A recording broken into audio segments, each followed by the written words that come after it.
అందరికీ నమస్కారం అండి. ఈరోజు మనం చెప్పుకోబోయే కథ జ్వాలాదీపం పార్ట్ 2. ఉగ్రాక్షుడు అడవి చెట్ల చాటున కనిపించకుండా పోగానే చిత్రసేనుడు బతుకుజీవుడా అనుకుంటూ ఒక పెద్ద నిట్టూర్పు విడిచాడు. ఏదో విధంగా తను ప్రాణాపాయం నుంచి బయటపడ్డాడు. తను ఈ కీకారణ్య ప్రాంతం వదిలి ఏదో విధంగా ధవళగిరి నగరం చేరాలి. చిత్రసేనుడు ఇలా ఆలోచిస్తూ లేచి నిలబడి పడమటి దిక్కుకేసి చూశాడు. సూర్యుడు అస్తమించటానికి మరెంతో కాలం లేదు. తన ఎదురుగా ఆకాశాన్నంటుతున్నట్టున్న పెద్ద భవనం బురుజుల మీద సూర్యకిరణాలు ఎర్రని కాంతులతో ప్రసరిస్తున్నవి. ఆ వెలుగులో ఎత్తైన భవనం బురుజులు మిలమిలలాడుతున్నవి. ఎంత అందమైన భవనం! ఇందులో అడవి మృగాలు, గుడ్డగూబలు, గబ్బిలాలు నివసించవలసిందే గదా అనుకుంటూ చిత్రసేనుడు తన దృష్టిని మరొక వైపుకు తిప్పి నిరుత్సాహంగా బయలుదేరాడు. అతడు ఆ విధంగా 4-5 వేశాడో లేదో అంతలో హఠాత్తుగా వెనక నుంచి మహారాజా అన్న పిలుపు వినబడింది. మహారాజెవరు? ఈ నట్టడవిలో ఈ మానవ కంఠస్వరం ఎక్కడిది అనుకుంటూ చిత్రసేనుడు ఆశ్చర్యపడి వెనుదిరిగి చూశాడు. అతడి కంటికి విలువైన దుస్తులు ధరించి ఉన్న 3 వ్యక్తులు, వారికి కొంచెం వెనకగా కొందరు భటులు కనిపించారు. ఈ వింత చూసి చిత్రసేనుడు ఏమో అనబోయేంతలో విలువైన దుస్తులు ధరించి ఉన్నవారిలో నుంచి ఒకడు వేరుపడి ముందుకు వచ్చి అతడికి నమస్కరిస్తూ, మహారాజా, మీరు ఎంతకు రాజభవనానికి రాకపోయేసరికి మీకోసం అడవి అంతా గాలిస్తూ చివరికి మిమ్ములను ఇక్కడ కలుసుకున్నాం అన్నాడు.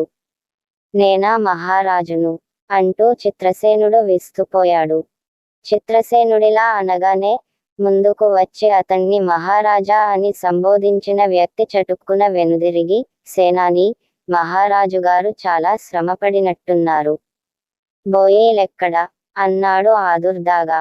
మంత్రిగారు వాళ్లను చెట్లచాటున ఆగి తమ ఆజ్ఞ కోసం వేచి ఉండమన్నారు గదా అంటూ సేనాని అక్కడి నుంచి కదిలి కొంత దూరం వెళ్లి గట్టిగా చప్పట్లు చరిచాడు. ఆ వెంటనే అయ్యా వస్తున్నాం అన్న జవాబు వినబడింది. మరుక్షణంలో పల్లకి ఎత్తుకుని బలిష్ఠులైన 4 బోయీలు చిత్రసేనుడి దగ్గరకు వచ్చారు. సేనానాయకుడి చేత మంత్రి అని పిలవబడిన వ్యక్తి ఎంతో గౌరవపురస్కారంగా చిత్రసేనుడిని సమీపించి వంగి ప్రణామం చేస్తూ, మహారాజా, పల్లకి తెప్పించాను, అధిష్ఠించండి. మీకేమాత్రం ఆయాసం కలగకుండా బోయీలు ఈ పల్లకీలో తమను భవనంలోని తమ పడకగదికి చేరుస్తారు అన్నాడు. మంత్రి అన్న ఈ మాటలు వింటుంటే చిత్రసేనుడికి నిజంగానే తను అధిక శ్రమ చేసి ఉన్నందున అడుగు తీసి అడుగు వేయలేననిపించింది. ఆ కారణంగా అతను మారు మాటాడకుండా పల్లకి ఎక్కి కూచున్నాడు. ఓన్ అంటూ మంత్రి బోయీలను హెచ్చరించి, అంతలో తన దగ్గరకు వచ్చి చెవిలో ఏమో చెప్పిన వ్యక్తితో, కోశాధికారిగారు క్షమించాలి. మహారాజుగారికి విశ్రాంతి అవసరం గనక ఈ విషయానికి వీలువెంట వారితో సంప్రదించవచ్చును. ఇది సమయం కాదు అన్నాడు. పల్లకీలో ఎక్కి కూచున్న చిత్రసేనుడు ఈ సంభాషణ వింటూనే, ఓహేవ్, నాకు రాజభవనమే కాకుండా మంత్రి, సేనానాయకుడు, కోశాధికారి కూడా ఉన్నారన్న మాట అనుకున్నాడు ఎంతో ఆశ్చర్యపడుతూ. కొద్దిసేపటి తర్వాత బోయీలు చిత్రసేనుణ్ణి భవనం పై అంతస్తులోని ఒక విశాలమైన గది దగ్గర దించారు. అతడు పల్లకీ దిగి గదిలో ప్రవేశిస్తూనే అక్కడి ఎత్తైన హంస్తూలికా తల్పం, చక్కని మెత్తలు, కింద పరిచి ఉన్న విలువైన రత్నకంబళులు చూసి అతడు మరింత ఆశ్చర్యపడ్డాడు. ఇది కల లేక వాస్తవమా అన్న అనుమానం కూడా ఓ త్రుటికాలం అతన్ని బాధించింది. ఇదంతా సిద్ధుడి మహిమ అనుకున్నాడు చిత్రసేనుడు.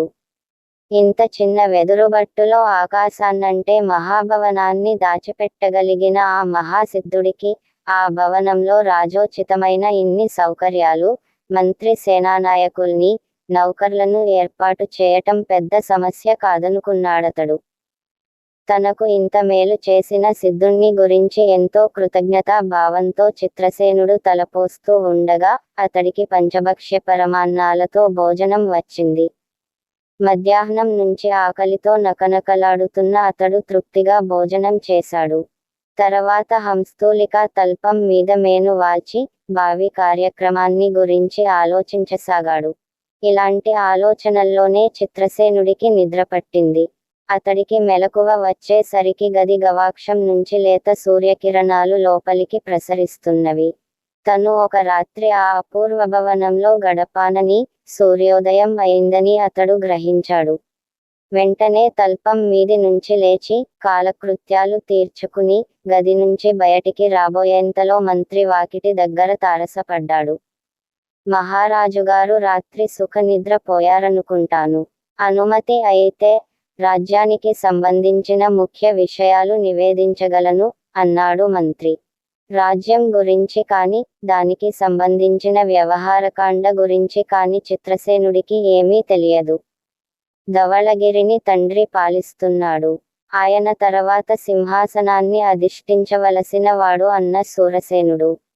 ఆ కారణాల వల్ల చిత్రసేనుడు ఏనాడూ పరిపాలనకు సంబంధించిన వ్యవహారాల జోలికి పోవటం గాని, వాటిలో ఆసక్తి కనబరచటం గాని చేయలేదు.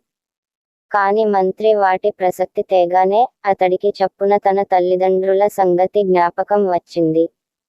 తన అన్న శూరసేనుడు ఏ ప్రమాదానికి లోను కాకుండా ధవళగిరి నగరాన్ని చేరి ఉంటే తన క్షేమాన్ని గురించి తల్లిదండ్రులు చాలా ఆందోళన చెందుతూ ఉంటారు.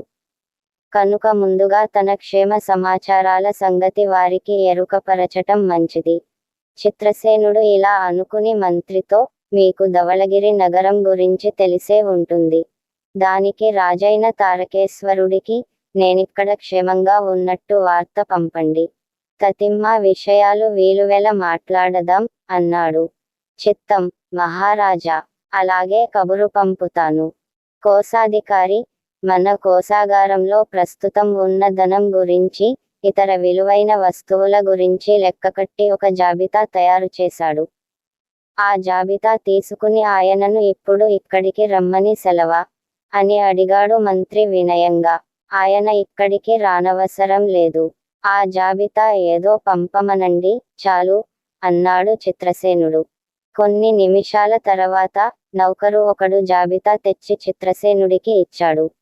ఖజానాలో నిలవ ఉన్న ధనం, విలువైన రత్నాలు, బంగారు నగలు గురించి వివరాలతో ఉన్న ఆ జాబితా చూస్తూనే చిత్రసేనుడు చెప్పలేనంతగా అద్భుతపడ్డాడు. ఇంత ధనం తన తండ్రి వద్ద కూడా ఉండి ఉండదని అతడు భావించాడు. ఆనాటి సాయంత్రం అతడు కోశాధికారితో కలిసి ధనాగారంలో ఉన్న అమూల్యమైన వస్తువులను, వెలలేని రత్నాలను పరీక్షిస్తూ ఉండగా తన తండ్రి తారకేశ్వరుడు సపరివారంగా వచ్చినట్టు నౌకరొకడు వార్త తెచ్చాడు. వెంటనే చిత్రసేనుడు బయలుదేరి భవనం ముందుకు వచ్చాడు. కుమారుణ్ణి చూస్తూనే రాజు తారకేశ్వరుడు ఎక్కడలేని సంతోషంతో అతన్ని కౌగలించుకున్నాడు. నాయనా, మీ అన్న చెప్పినదాన్ని బట్టి నువ్వు ఏ అడవి మృగానికో ఆహారం అయిపోయావనుకున్నాను. కాని నిన్ను ఇంత గొప్ప శ్రీమంతుడుగా చూసి నేను చాలా ఆనందపడుతున్నాను. ఇక్కడ నాకు తటస్థపడిన కొందరు ఉద్యోగులు చెప్పినట్టు నువ్వు నిజంగానే ఈ పరగణాకు రాజువా? ఈ అద్భుత భవనం నీదేనా అని అడిగాడు అమితానందంగా నవ్వుతూ. తండ్రి అడిగిన వాటికి చిత్రసేనుడు అవునన్నట్టు తల ఊపాడు. అయితే ఇంత గొప్ప పదవి ఇంత సునాయాసంగా నీకెలా లభించింది? పూర్వం ఈ రాజప్రాసాదంలో ఉంటుండే రాజు ఏమయ్యాడు అన్నాడు తారకేశ్వరుడు ఆశ్చర్యంగా. ఆ సంగతులన్నీ ఏకాంతంగా ఉన్నప్పుడు చెబుతాను. నా కొలువులో ఉన్న ఉద్యోగులు వినగూడని రహస్యాలు చాలా ఉన్నవి అన్నాడు చిత్రసేనుడు రహస్యంగా. ఆ రాత్రి ధవళగిరి రాజు తారకేశ్వరుడిని గౌరవించేందుకు చాలా పెద్ద ఎత్తున విందులు, వినోదాలు ఏర్పాటైనాయి. వాటిల్లో రాజోద్యోగులు, ఆ అడవిలో నివసించే వివిధ ఆటవిక జాతుల నాయకులు పాల్గొన్నారు. తమ రాజు ధవళగిరి రాజపుత్రుడని తెలిసినప్పుడు వారిలో ప్రతి ఒక్కరూ ఎంతో ఆనందపడ్డారు. విందులు, వినోదాలు ముగిసిన తర్వాత చిత్రసేనుడు తన తండ్రికి ఏకాంతంగా అన్ని విషయాలు చెప్పాడు. సింహాలను చూసి తన గుర్రం బెదిరి కొండ ప్రాంతాలకు వెళ్లటం దగ్గర నుంచి ఉగ్రాక్షుడికి తను చేసిన వాగ్దానం సంగతి కూడా అతడికి తెలియపరిచాడు. ఈ రాక్షసుడికి నువ్వు చేసిన వాగ్దానం నిలువుకోవటం ఎలా? క్షత్రియుడు, అందులో రాజు అయినవాడెవడు తన ప్రథమ సంతానాన్ని ఈ విధంగా రాక్షసుల పాలు చేయటం ఏమాత్రం ధర్మసమ్మతం కాదు అన్నాడు తారకేశ్వరుడు. నాకింకా వివాహమే కాలేదు గదా. వివాహమై, అందులోనూ మొదటిసారిగా మగపిల్లవాణ్ణి కన్నప్పుడు, వాడు బతికి పెద్దవాడై 18 వాడైనప్పుడు ఈ సమస్యలు ఉత్పన్నమవుతవి. అప్పటికి ఏదో ఒక తంత్రం చేసి ఈ ప్రమాదం నుంచి బయటపడవచ్చు అన్నాడు చిత్రసేనుడు. తారకేశ్వరుడికి కొడుకు మాటలేమీ అంతగా రుచించలేదు. అట్లని ఉగ్రాక్షుణ్ణి నాశనం చేయటం సాధ్యమయ్యే పని కాదు. ఇవన్నీ ఆలోచించి చివరకు తారకేశ్వరుడు, నీ రాజ్యం ధవళగిరి రాజ్యపు ఎల్లలను ఆనుకునే ఉంది. ఏ పరిస్థితుల్లో అయినా సహాయం కావలసి వస్తే ఆ విషయానికి వెంటనే నాకు తెలియచేయి అన్నాడు.